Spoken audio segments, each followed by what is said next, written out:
Ce sont des mouvements qui ont été créés par Gurdjieff, qui est un mystique qui est mort en 1949, qui avait beaucoup de cordes à son arc, qui était un maître spirituel, chorégraphe, écrivain, qui travaillait dans une petite communauté à différents endroits. Donc, en fait, Gurdjieff travaille sur la qualité de la présence, la densité de la présence. Il s'est rendu compte que pour l'homme occidental, méditer assis, ça ne marchait pas, c'était difficile, le mental prend le dessus, de toute façon le mental étant principalement dominant dans nos sociétés. Donc il a créé différents outils pour créer plus de conscience, un développement d'une qualité d'énergie plus consciente dans l'homme de la vie quotidienne. Donc un fragment de son enseignement, je dis bien c'est un fragment, ce sont les mouvements. Ces mouvements, il les a accumulés lors de ses voyages pendant 20 ans. Il s'est déplacé en Extrême-Orient, au Japon, en Inde, au Tibet, aussi beaucoup en Asie centrale, Ouzbékistan, Afghanistan, Turkménistan, Égypte, et à la recherche d'une réponse à cette question: quel est le but de l'homme sur Terre? Qui suis-je? Des questions assez fondamentales pour lui. Et il s'est aperçu, en ce qui concerne les mouvements et la musique, qu'une partie de l'enseignement ésotérique était donnée dans les monastères, dans les écoles ésotériques souvent difficiles d'accès, de façon différente selon les traditions.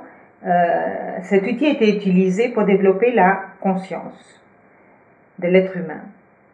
Donc, une partie des mouvements, il les a ramenés de ses voyages sur une musique spécifique, et beaucoup d'entre eux aussi ont été créés par lui, donc pour l'homme moderne. Donc, il a créé à peu près 250 mouvements très précis qui sont pour lui non pas un art, mais une science. Pourtant, les gens lui disaient « Oh, vos mouvements sont tellement beaux ». Lui, ça ne lui plaisait pas du tout. Il n'était pas content quand il entendait ça. Pour lui, c'est une science. De la même façon qu'un acupuncteur va piquer à un endroit précis du corps pour avoir un effet voulu, et s'il pique 1 centimètre plus loin, ça aura un autre effet. De cette même façon, les mouvements sont très précis, parce que lui, à travers le mouvement, il voulait incarner, ici sur cette planète Terre, différents archétypes. Et éventuellement le danseur fonctionne comme une antenne, et soudain il se sent habité par différents esprits, dans le sens esprit du courage, de la dévotion, du respect, de l'union. Donc ça, c'est au niveau du danseur, les mouvements étant inhabituels, la plupart du temps non symétriques, parce qu'avec la symétrie, on tombe dans l'automatisme, le robotisme, et pour Gurdjieff, l'homme qui n'a pas travaillé sur lui est une machine, est un robot. Il se laisse manipuler, on le voit, à droite, à gauche.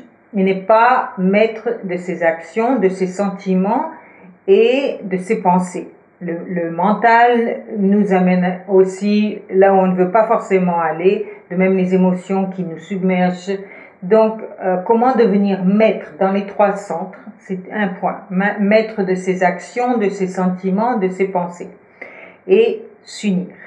Et beaucoup aussi, donc au niveau de celui qui fait les mouvements, travailler sur les 2 hémisphères, hémisphère droit et hémisphère gauche, établir de nouveaux ponts neuroniques, casser donc nos habitudes, nos schémas habituels au niveau du mouvement d'abord, donc pour ouvrir un espace de liberté au-delà de nos propres conditionnements et habitudes. Ça, c'est au niveau de la personne.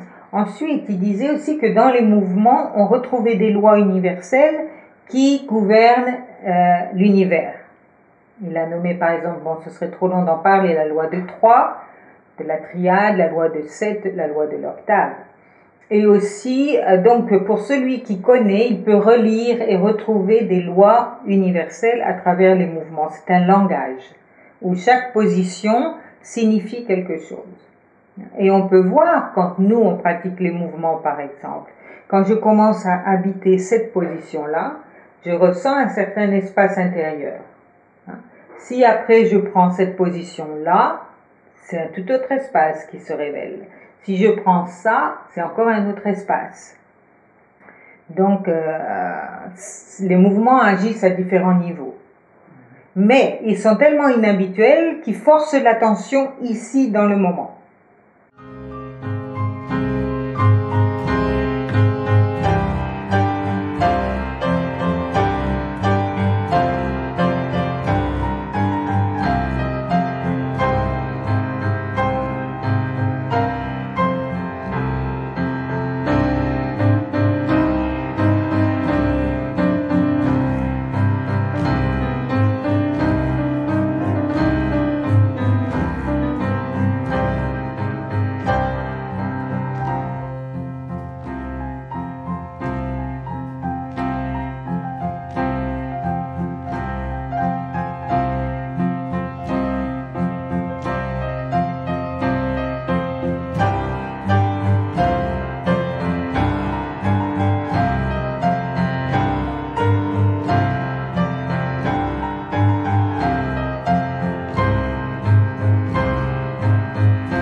Oui, c'est-à-dire que Gurdjieff disait les mouvements sont pour le mental. C'est un travail au niveau du mental.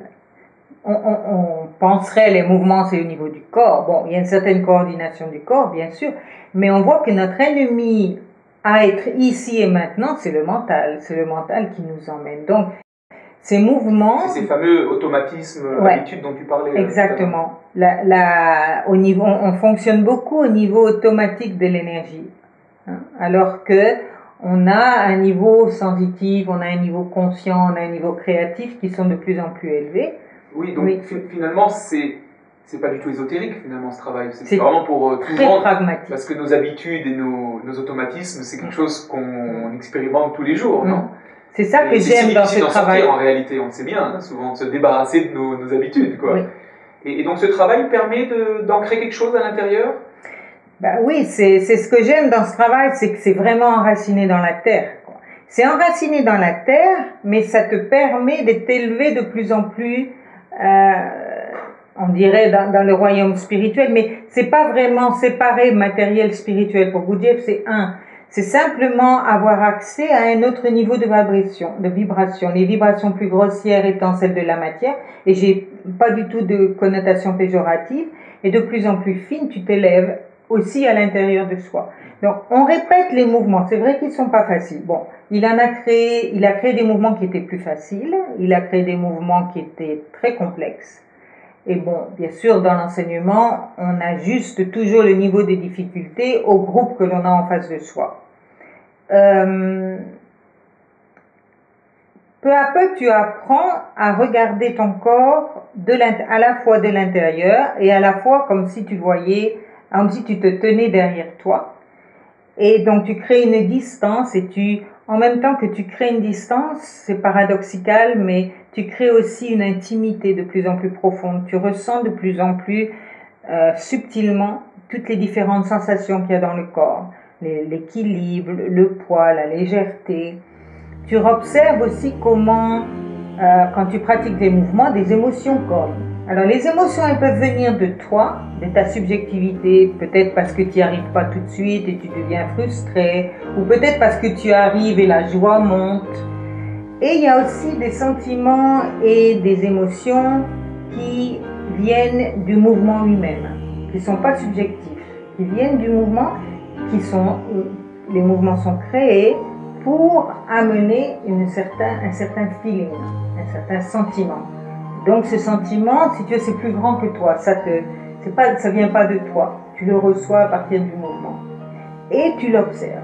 Parce que si tu te laisses prendre, par exemple, par un sentiment de révérence, par exemple, et tu es complètement pris dans la révérence, il y a 3 mouvements qui se sont passés où toi tu n'es pas là. Et surtout, dans la pratique du mouvement, tu pratiques la distance par rapport au mental. C'est-à-dire le mental qui voit, on l'utilise. Le mental qui pense, on le met de côté. Ton mental, il est là, parce que c'est une fonction importante de ton être. Mais c'est le mental qui voit. Ok, je vois où je suis dans l'espace, je vois où je suis par rapport à mes voisins de droite à gauche, je vois le mouvement qui est montré devant moi, je vois l'ensemble à l'extérieur et je vois ce qui se passe à l'intérieur de moi. Je vois. Au moment où je juge ce que je vois en moi ou à l'extérieur de moi, je suis plus dans l'observateur, je suis dans le juge. Au moment où je critique, au moment où je compare, au moment où je m'abaisse, je suis de nouveau hors de l'observateur. Donc, une distance par rapport au corps, par rapport aux émotions et par rapport au mental, en sachant que les 3 centres sont stimulés dans les mouvements de façon égale. Et c'est ça qui différencie les mouvements de n'importe quelle autre technique de danse que j'ai pu faire dans toute ma vie, c'est que avec les mouvements, tu stimules et tu demandes aussi la présence dans le cœur et la présence dans le mental. La présence dans le cœur par le fait que la musique souvent te touche, par le fait que souvent les mouvements sont des mouvements de groupe en fait. Le travail de Gurdjieff, c'est beaucoup un travail de groupe, plus que par exemple avec Osho. Osho avait les deux. Gurdjieff, c'est beaucoup un travail de groupe. Souvent c'est une tradition soufie beaucoup chez Gurdjieff. Donc tu ressens les autres. Ce qui est intéressant de voir, c'est que on se regarde pas dans les yeux dans les mouvements de Gurdjieff. C'est pas ce genre de face à face, de personnalité à personnalité. Non, mais on regarde tous dans la même direction et on est très très conscient de la personne à droite et à gauche. Parce que souvent il y a des déplacements qui ne se font pas de la même façon selon où tu te positionnes. Et si tu n'es pas conscient de l'autre, tu lui marches sur les pieds ou tu ne te trouves pas à ta place. À chaque moment, les mouvements nous demandent d'être conscients de nous-mêmes et des personnes autour de nous. Et dans ce sens, ça nourrit en nous cette sensibilité à l'autre, qu'on peut peut-être appeler l'amour éventuellement, tu vois, ce désir d'harmonie. Toujours, il y a ma place, mon rôle au sein de ce mouvement, au sein de ce groupe, mais avec un désir d'harmonie avec les autres.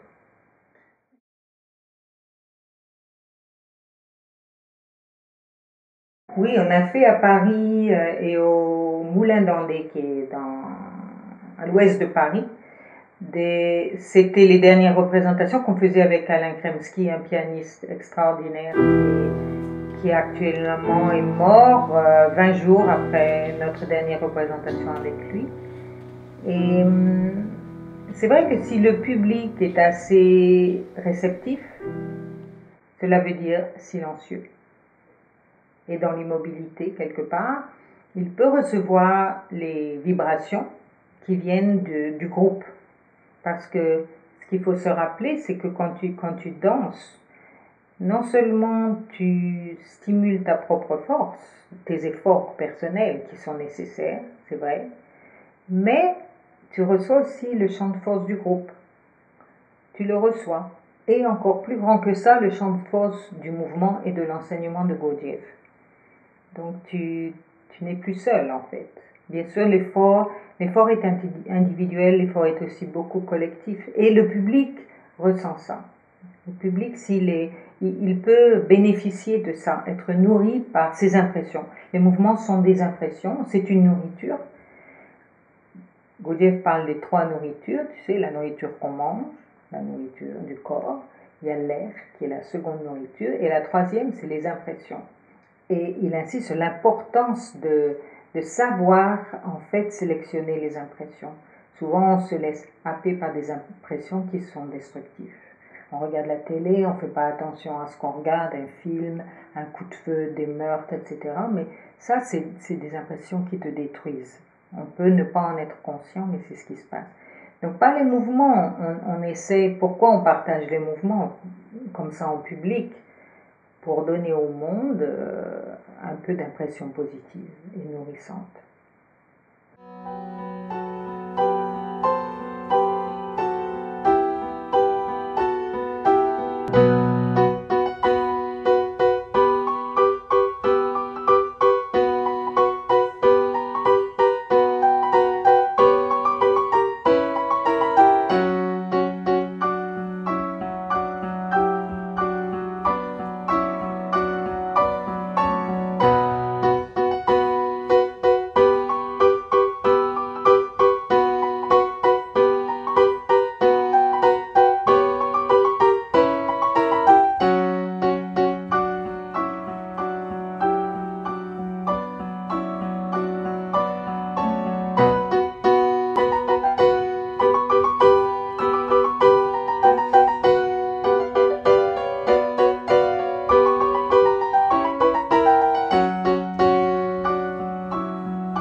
Même Gurdjieff disait gymnastique. Ah oui. Encore pire. Non, mouvement gymnastique, danse, bon, il y a des mouvements qui ont cette qualité de grâce, de fluidité, qui te font penser à la danse. Mais ça me rappelle une anecdote par rapport à ce que tu dis. Quand Gurdjieff créait ces mouvements, c'était l'époque d'Isadora Duncan. Isadora Duncan qui a amené cette qualité très fluide, très légère avec les voiles blancs, féminins à la danse, très legato, on dirait. Et quelqu'un demande à Gurdjieff, mais pourquoi est-ce que les mouvements n'ont pas ce legato qu'on trouve chez Isadora Duncan, qui était à la mode à l'époque? Pourquoi c'est tellement tellement staccato? Et Gurdjieff lui a répondu, because it's small. Parce que c'est plus vrai. C'est plus vrai. Donc, oui, il ne laissait pas ses élèves tomber dans ce sentimentalisme et cette émotionnalité. Ça ne l'intéressait pas. Ce qui l'intéressait, c'est l'observateur.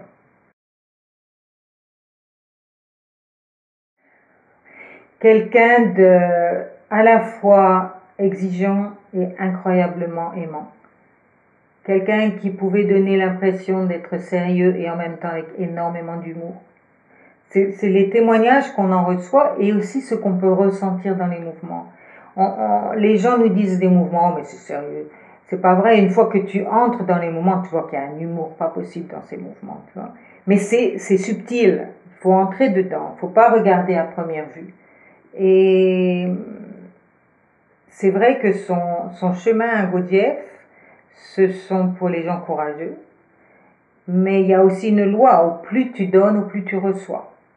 Et les témoignages des gens, les personnes que j'ai vues, ou bien en vrai, ou par des films, donc les élèves directs de Gurdjieff, tu vois vraiment que ce sont des êtres qui vibrent à un niveau vraiment supérieur, qui sont très conscients de chaque mot qu'ils disent, qui sont très conscients de leur position, de leur attitude, de leur posture, et tu sens beaucoup d'amour qui irradie d'eux, c'est vrai.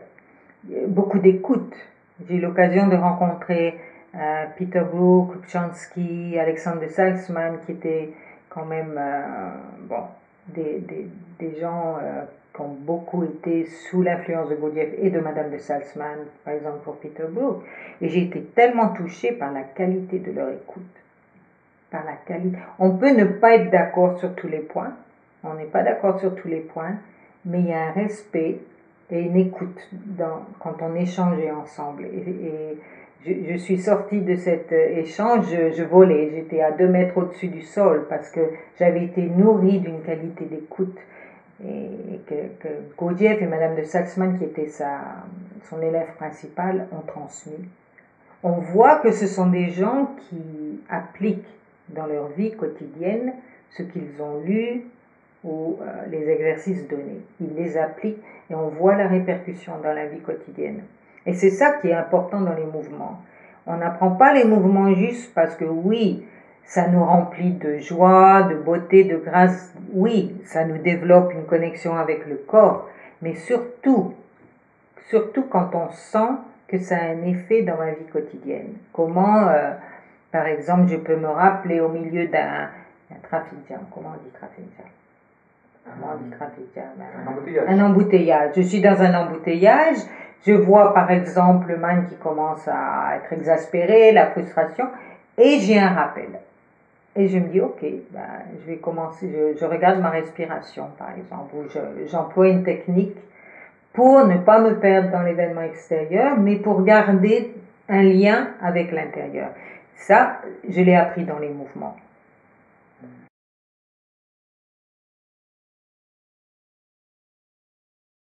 Bon, le classique, c'est Fragments d'un enseignement inconnu de Ouspensky. C'est un gros livre. Il y a des chapitres qui sont plus faciles à lire, d'autres qui sont moins faciles à lire, mais c'est vraiment le témoignage de l'enseignement de Gurdjieff.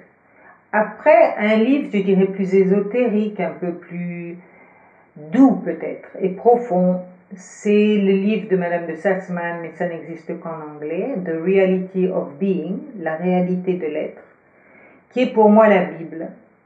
C'est un livre qu'on lit, on peut lire juste 2 lignes, comme on boit un thé, tu vois, un petit peu à la fois, qu'on le goûte et qu'on attend, qu'on le laisse descendre. C'est pareil pour ce livre, tu lis 2 phrases, tu les laisses entrer en toi, tu les laisses vibrer en toi, tu peu à peu, tu comprends ce qu'elle veut dire. Pour moi, et parce que c'est une femme aussi qui l'a écrit, je crois, elle a cette qualité d'acceptance. Par exemple, elle parle beaucoup de présence. Tout est à propos de la présence, dans l'ici et maintenant. Elle dit, bon, on est par moment rassemblés, par moment et très souvent distraits, scattered, éparpillés. Ça ne sert à rien de juger. Tout ce qu'il y a à faire, c'est le voir. Voir les moments où je suis dispersée, voir les moments où je suis rassemblée. Donc il y a cette espèce de douceur de l'acceptance. Et à partir du moment où tu le vois, tu es de nouveau rassemblé. Tu es de nouveau maintenant et ici. Donc c'est pour ça que j'aime beaucoup ce livre.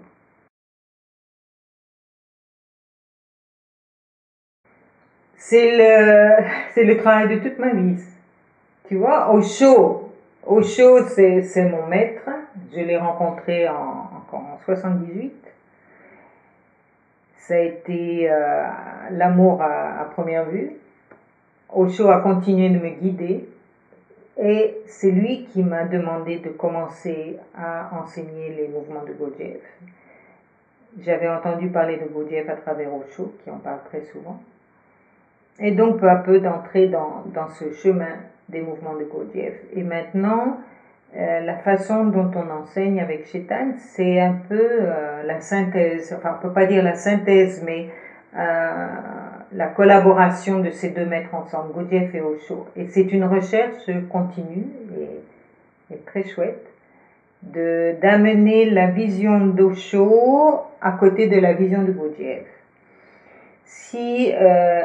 C'est-à-dire amener, si tu veux, un peu plus de douceur, peut-être d'acceptance. Quand je parle de Madame de Salzman, elle est un peu au milieu entre Osho et Gurdjieff.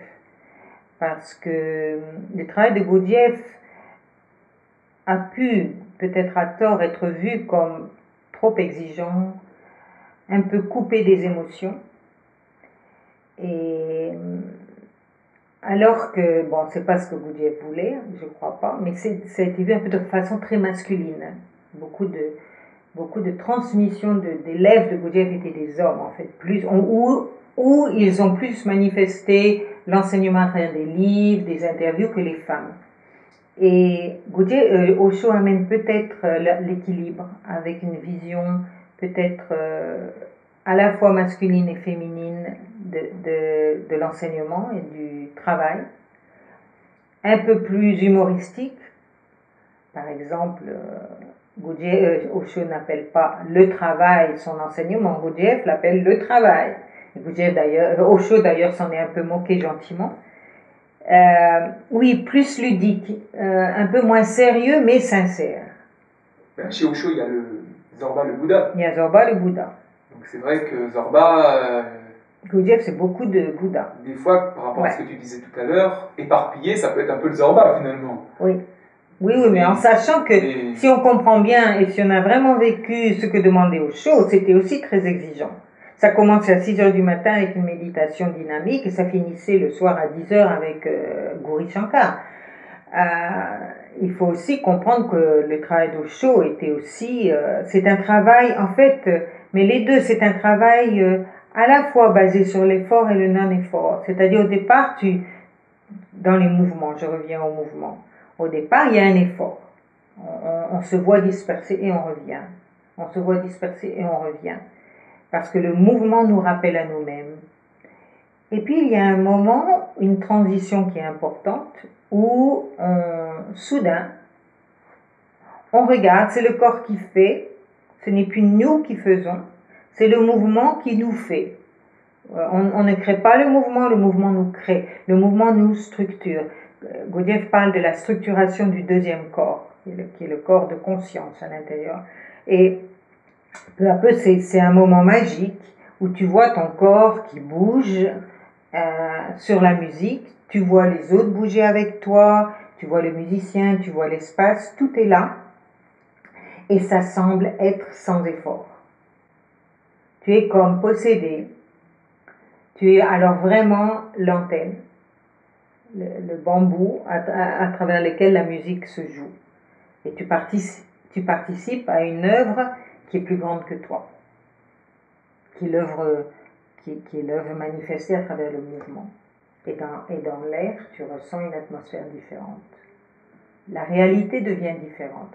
C'est des moments comme ça qui te donnent de l'espoir et qui te donnent le courage de nouveau, le lendemain peut-être, effort, non-effort. Effort, non-effort. Tu oscilles.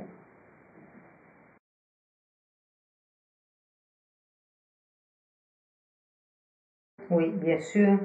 Bien sûr, on offre des week-ends à Paris.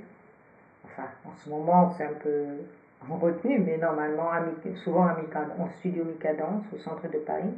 Des week-ends 4 à 5 fois par an. Et puis des semaines en Franche-Comté, près de Besançon, dans un très bel endroit qui s'appelle le domaine de Roche-sur-Linotte, en pleine campagne, où les participants ont la possibilité de ne faire que les 2 premiers jours qui correspondent au week-end ou la semaine.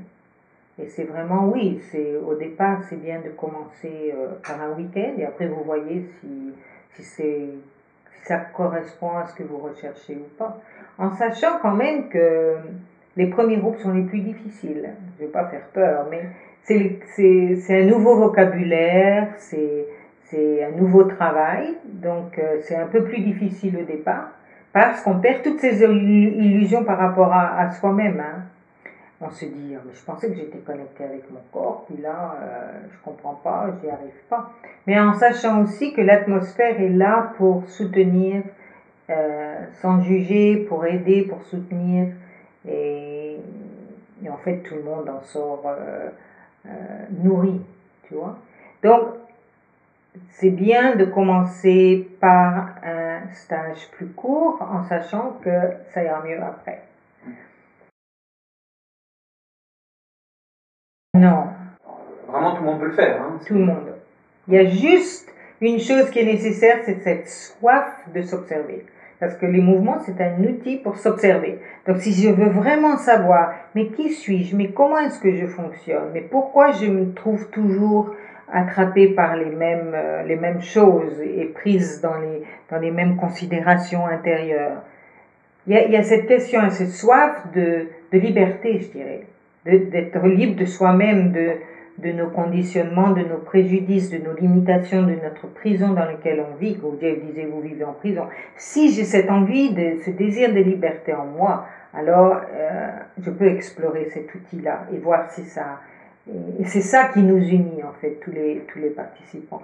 Maintenant, au niveau technique, vraiment, moi qui ai pratiqué beaucoup de danse, je dois dire qu'il n'y a pas à faire le grand écart, il n'y a pas à lever la jambe là-haut. Non, c'est pas du tout à ce niveau-là que ça se passe. Et puis, au niveau méditation, on découvre la méditation à travers le mouvement. Comme je disais, beaucoup de gens sont découragés. S'asseoir, c'est difficile de s'asseoir. Simplement, j'y arrive pas, mon mental est trop fort. Bon, passe par le mouvement. Le mouvement te force à être là. Et c'est vraiment une aide. Après, tu peux t'asseoir beaucoup plus facilement. Aussi, parce que je disais, ça agit au niveau des deux hémisphères.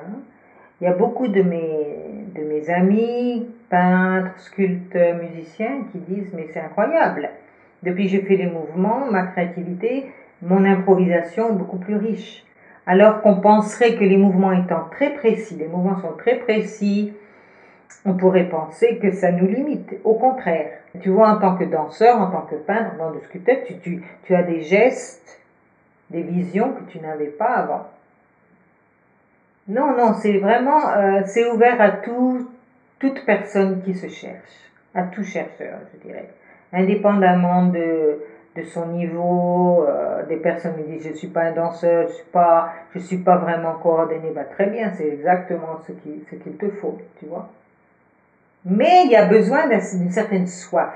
En anglais, on dit un longing, une flamme intérieure, voilà. C'est la flamme intérieure qui va t'aider à avancer, en même temps que le groupe et l'enseignant.